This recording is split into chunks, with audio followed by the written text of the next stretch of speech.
Ben reached out and asked me to speak today, and he said something along the lines of, if you had 10 minutes to change a realtor's life, what would you tell them? And I didn't really know off the top of my head what I was going to say, and I thought about it for a little bit. And as much as sales are awesome, I have a bit of a different approach to life. So I was thinking about, rather than changing a realtor's life, maybe I could save a realtor's life. So if what I tell you here today helps anybody, I'm pretty stoked about that. So it was 2022. I'm in my front yard and I'm having a heart attack.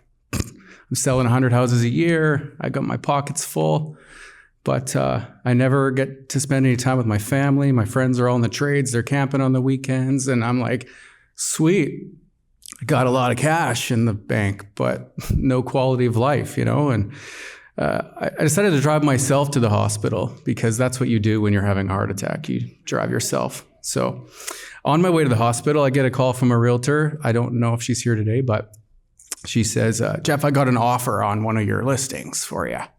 And this listing was a subject to sale. We had like a week left and we fire saled the price, and I had 2 days left to sell this place. And I'm driving to the hospital having a heart attack. And she says, yeah, it's full price unconditional offer.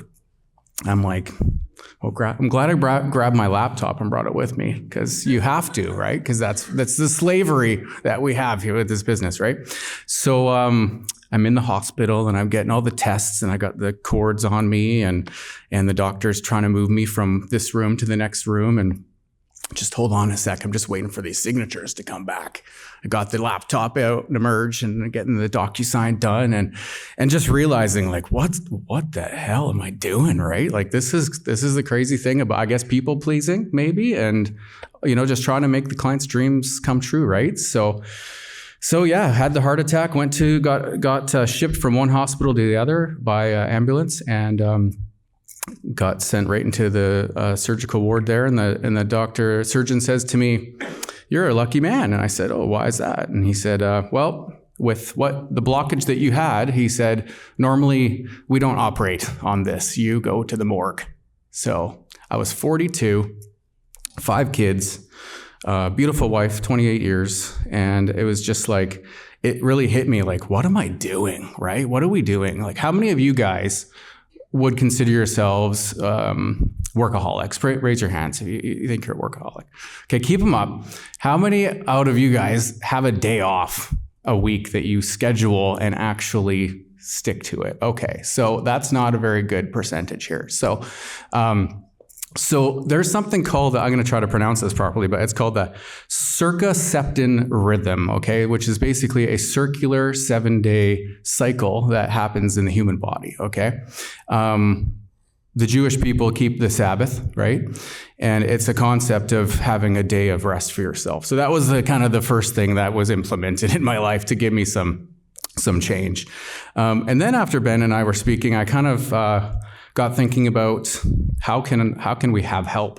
How can we be less stressed and be supported in this business? And I started beekeeping on the side and studied and learned a lot about bees, and learned how bees are a super organism, and by themselves they are useless. The queen bee by herself is useless. The worker bees by themselves are useless.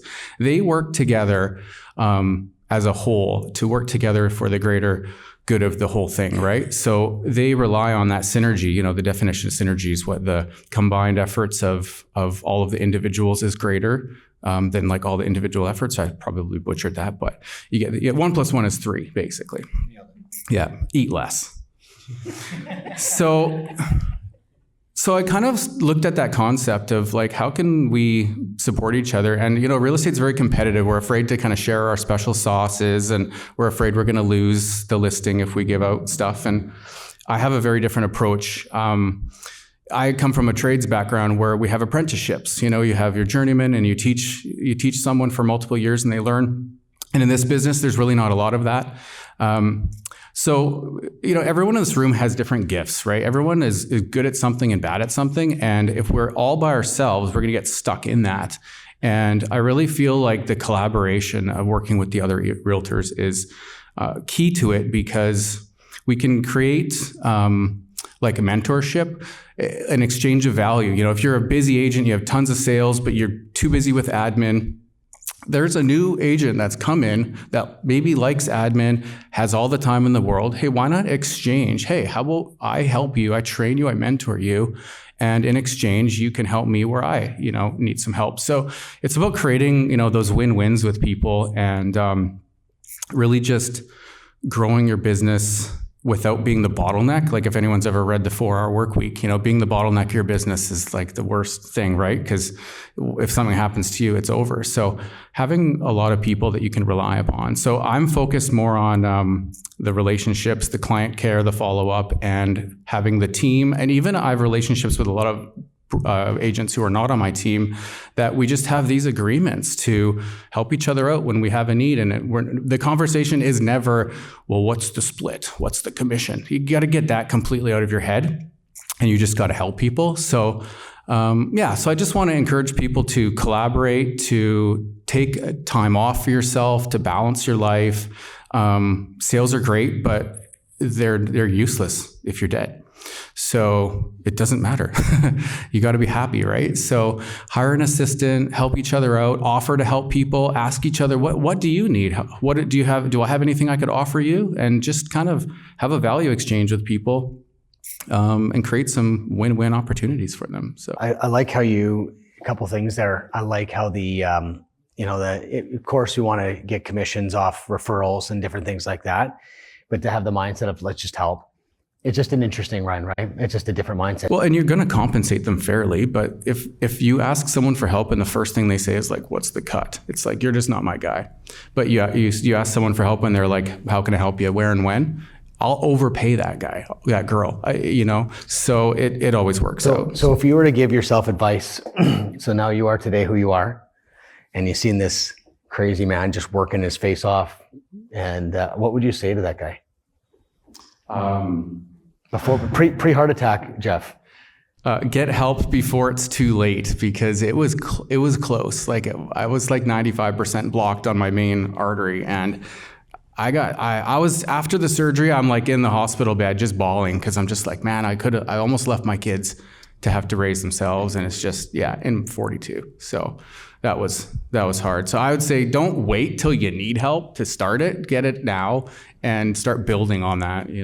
Like help meaning systems, hiring. Systems, yeah. And you know what? You don't need to go hire a full-time assistant. There's literally agents that are good at admin that need some business, that need to learn the processes.